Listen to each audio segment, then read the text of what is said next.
everybody. Welcome, welcome, welcome. I'm checking the, yes, okay, I'm live.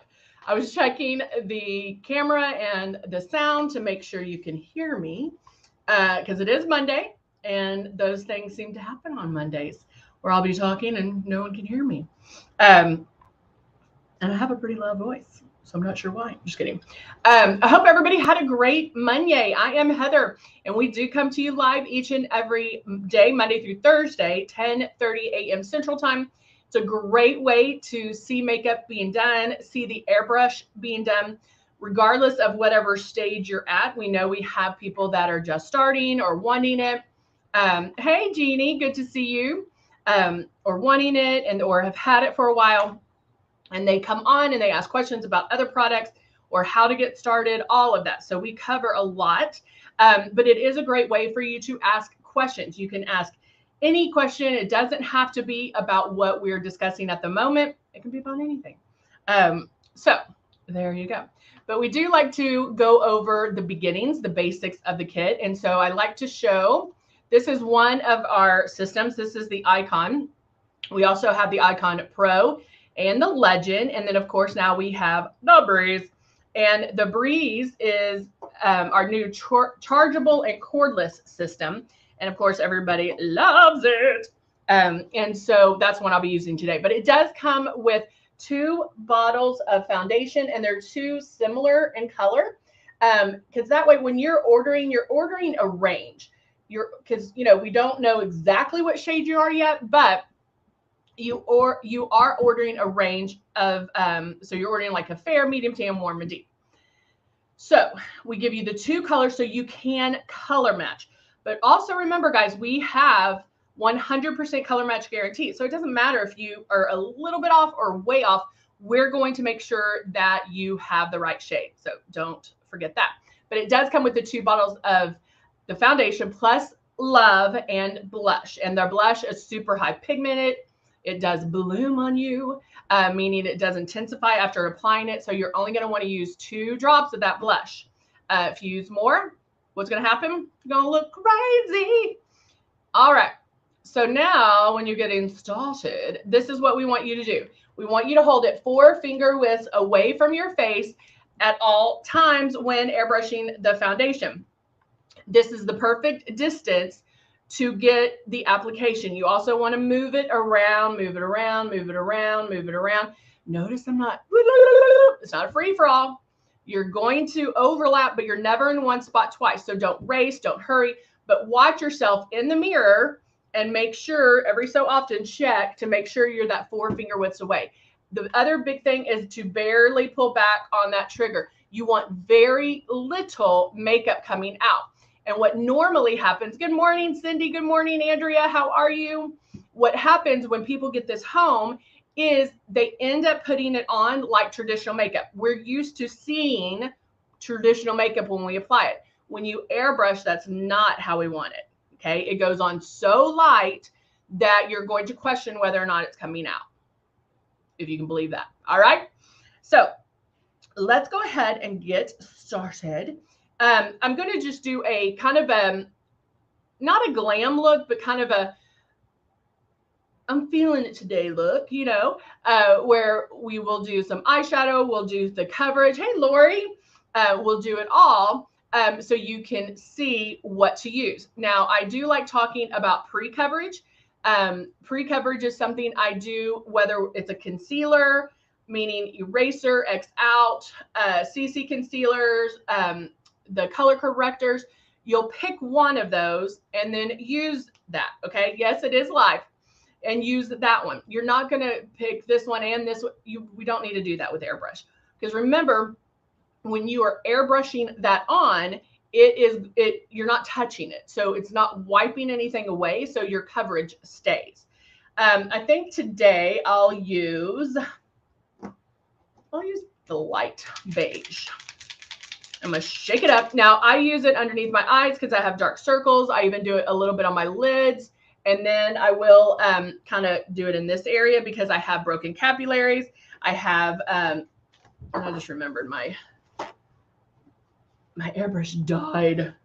when I was doing my class. We do have classes, small group classes that you can join. The link is in the description below. So if you want to join any of those classes, feel free to jump in. It's where I do go into a little bit more detail on how to practice, what to do when you get it, that kind of thing. And kind of just go into a little bit more details. Becca asked, when do you use the eraser? Eraser, that's when you would use it with the pre-coverage. So if there are things that you want to cover that you need to cover first, then you are going to use the eraser at that point. Now, that being said, eraser only comes in one shade and it's super light. So when you are in the beginnings of learning to airbrush, most of the time people spray too heavy. And so just remember, you're spraying super light. You're not going to see any demarcation lines. You should not see any demarcation lines when applying it. Okay. I told use airbrush eyeshadow frost underneath my eyes for dark circles. Ah, interesting. But it doesn't frost have a it's a shimmer though, right?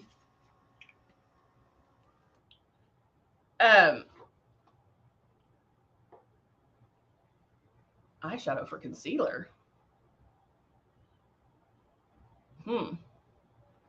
I don't know if I would ever use it. Was it a cream eyeshadow or powder? Jeannie said that she used the airbrush frost underneath her eyes for the dark circles, which I'm glad it worked. I'm hesitant to put any shimmer underneath my eyes. I want them to stand out, but I would think you don't want any shimmer right under here. You want to keep your shimmer here and then down the nose. And eyeshadow as concealer, unless, yeah, I don't know. That's powder. I'm guessing it's a powder. I don't know. You can tell me. All right. So, but eraser is for that pre-coverage. If at first you are getting it a little bit too heavy and it's too light on you, then you may want to put a couple of drops of your foundation in there just to kind of even it out a little bit. Now I'm using light beige concealer, but I am going to put a drop of Glow.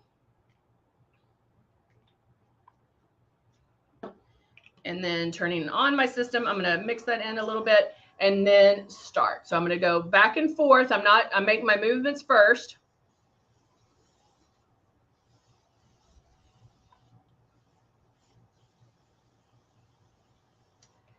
The only other thing, like what Jeannie was saying with they could have been using a eyeshadow as a highlighter.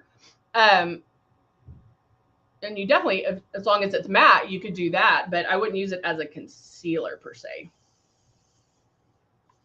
Plus, airbrush is going to be the best anyway, just because you're not touching your skin.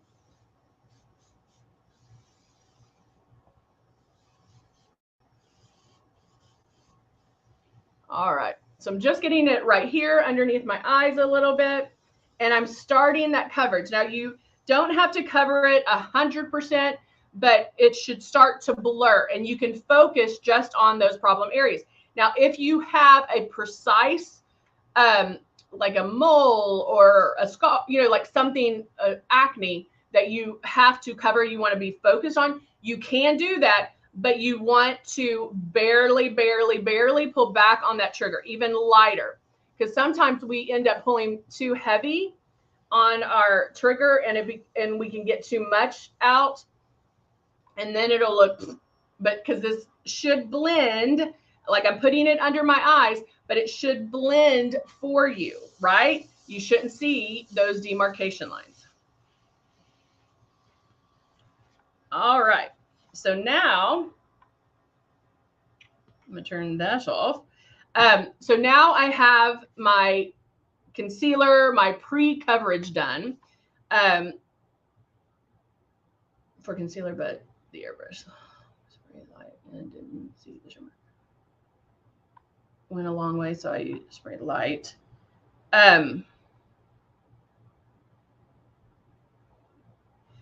Was it a powder eyeshadow, Jeannie? All right, I am going to powder real quickly with our loose setting powder, and I am powdering before doing the foundation. If I want to kind of step up the look a little and also keep me matte throughout the day, powdering beforehand can make a huge difference. And I know that seems weird, but we're even talking about the difference between traditional and airbrush makeup. And there are things that you can do with airbrush makeup that you wouldn't necessarily be able to do with traditional makeup.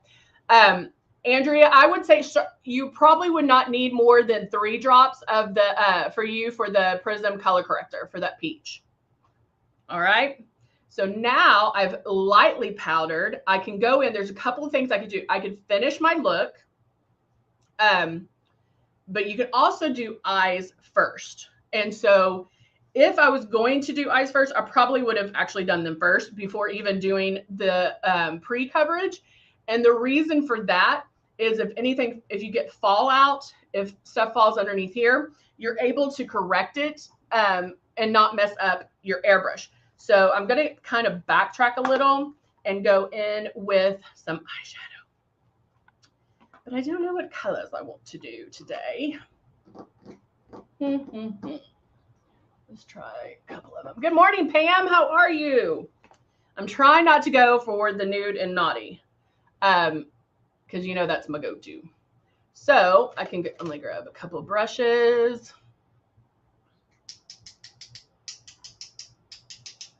And I think I'll go for, you know what? Let's try something different. Let's do something different. In the Optics palette, there is a dark green color that's beautiful. And so I'm going to use the matte one, which is called, I think it's called Blacklight. And I'm going to start that in my crease. So right here. Notice when I'm blending this, I'm not picking up my brush. And is that how I want it? Nope. At first, you can just get it on the eye. Because remember, that first place that you put your brush is where most of the makeup's going to go, right? And then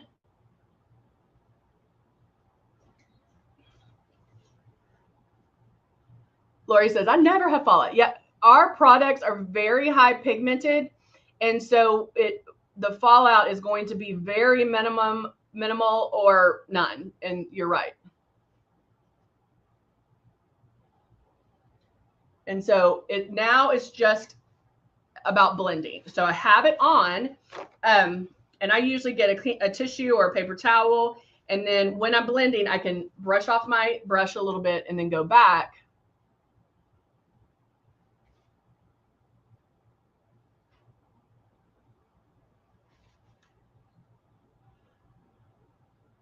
And then just keep going and going. Okay. Now, the great thing about doing your dark color first is if you're not used to wearing these dark colors and you look in the mirror and you're like, it's way too much. I'm not used to that. You can go back with a flat eyeshadow brush. And now I'm using the nude palette, and I'm mixing Desert and Straw together, which is a very neutral color, the new nude palette. And then I can start it here and kind of blend over the green. So it's going to soften that, right?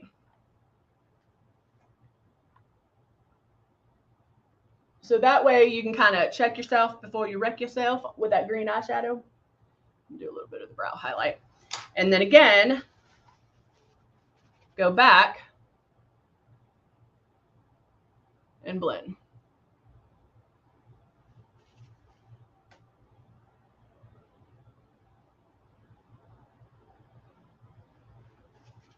Like that. And then I can even go in with that green. I'm going to go underneath. Yeah, I'm going to use the flat eyeshadow brush, but just the little top part of it. And line my eyes. Now notice I'm not getting any pull. I can literally just do real soft underneath the eyes. just like so. And then if we wanted to add, if you're like, okay, I like that, but I don't know, let's just see what else we can do, right? I can go in and let's see, this is Reflection in the Optics eyeshadow palette, which is this color right here. I used that one, and now I'm going to take this one and go in and just blend a little bit over, just to give it a little bit more interest, like a little bit more detail, a little bit more oomph. You know how I like that word, oomph. Just kind of, we're just adding a little to it.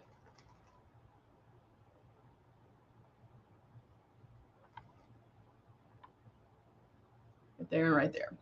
So it just added a little bit more. And so that's how you can kind of play with it. And remember, we always tell you, like, do something different before you take your makeup off for the night. Same thing. If you want it, like, let's say you have an eyeshadow on that's just maybe 1 or 2 shades, you can go in there and step it up by adding another one in there, see how you like it. And that way, you know, hey, okay, I'll do this tomorrow. It looks pretty good. And that way there's no problems, right? All right, just dusted a little bit underneath my eyes to make sure I didn't have any fallout. And now I'm going to take my blush, and I'm using the Soft Rose blush, shaking it up. And remember, guys, you can ask questions throughout the live. It doesn't even have to be about what we're talking about. If you're new to the live and you're like, I have a question about this, but you're not, ask. All right, so I'm in the blush now, and I haven't even done the foundation yet. And the reason I'm doing that is I like a softer blush. Also, when you're new, you do spray a little heavy. And so it's a great way to be able to blend it and not have to worry that you sprayed too much. So I have my 2 drops. Now, when doing my blush, I can come in till about 3 finger widths away to get a little bit closer, because we're concentrating right here. And I'm going to smirk.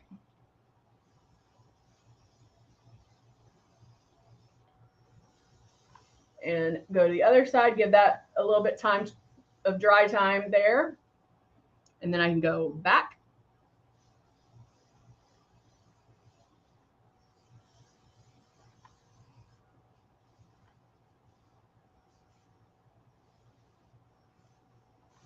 And there we go. There we go. And I'm going to blow the rest of this out. Kind of a smoky, smoky kind of glam. Yeah. All right, blow the rest. Oh, I have powder on me. I didn't even see that. All right, so blew the rest of that blush out. I think I added a little bit more than 2 drops, so that's why I had extra. And then now I feel like I'm lighter. I need to do some tanning, tonic. So I'm actually going to go to the shade 2. If I can find it. If I can find it. That's shade 3. It's not what I want. So I don't have 2, but what can I do? Oh, no, I do. Okay. This is actually the Silk 2. So I'm going to use that one. And if I'm getting this on and I'm like, oh, that might be a little bit too light, I can add a 3 in there and deepen it a little bit as well. So for my little stopper's backed up, so I'm going to put that in there. And then turn on my system, starting in one spot.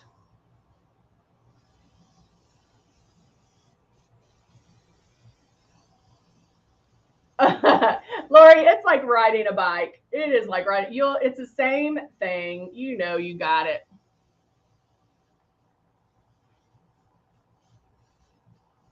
I'm gonna go over here, making my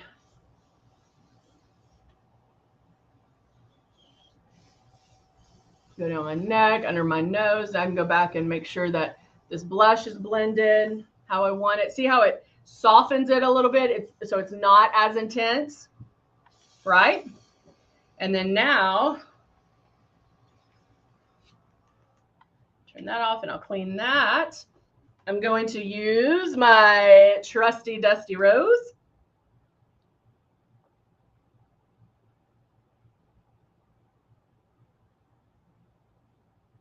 filling in my lips.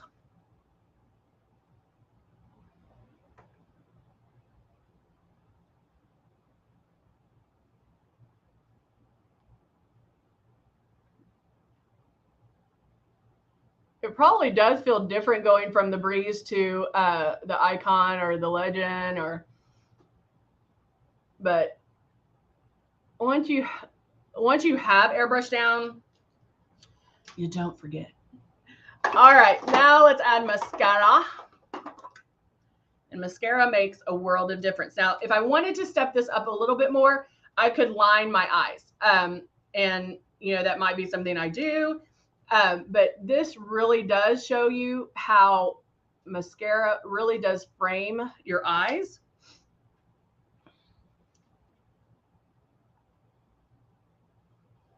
And I'll do one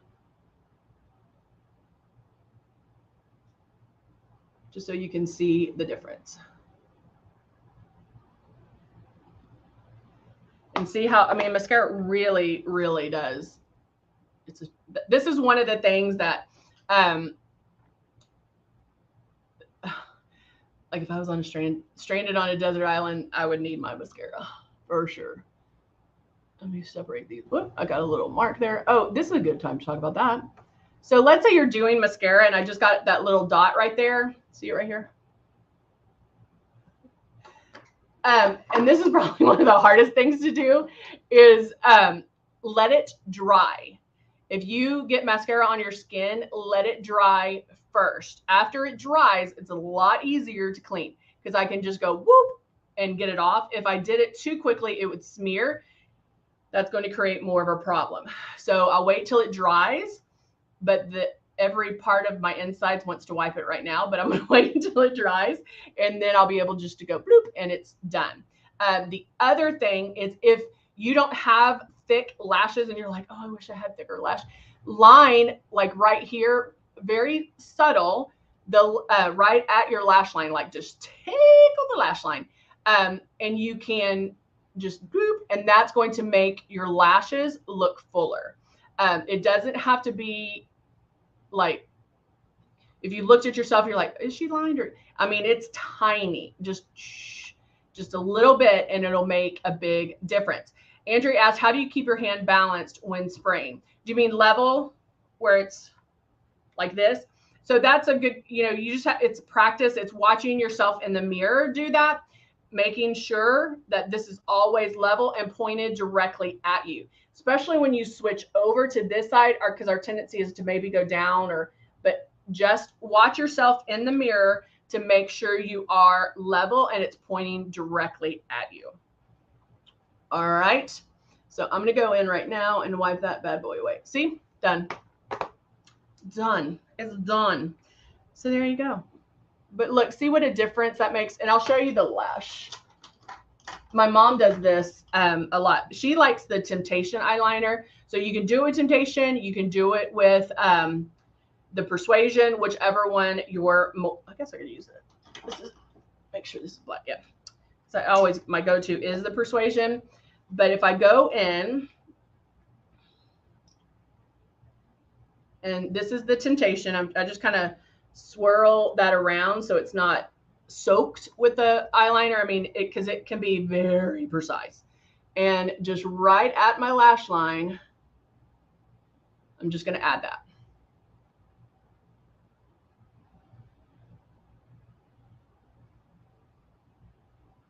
Right there. And just that itty bit of eyeliner will make your lashes look fuller. So when you go in to do the mascara, you can kind of, you know, get it on the bottom and then use the tip of that brush to separate it. And there you go. I mean, what a difference. What a difference. Does that, I mean, come on. Come on. I know you can see it. Well, there you go, guys. Thank you so much for joining me today on this Monday. Yay! I hope everybody has a wonderful, wonderful week and a gorgeous, gorgeous week. Remember, do something different before you take your makeup off, right? Try that smoky eyeshadow, try that red lip, try something besides Dusty Rose. Do something different right before you take your makeup off and see how you like it. All right, guys, I'll see you next time. Bye for now.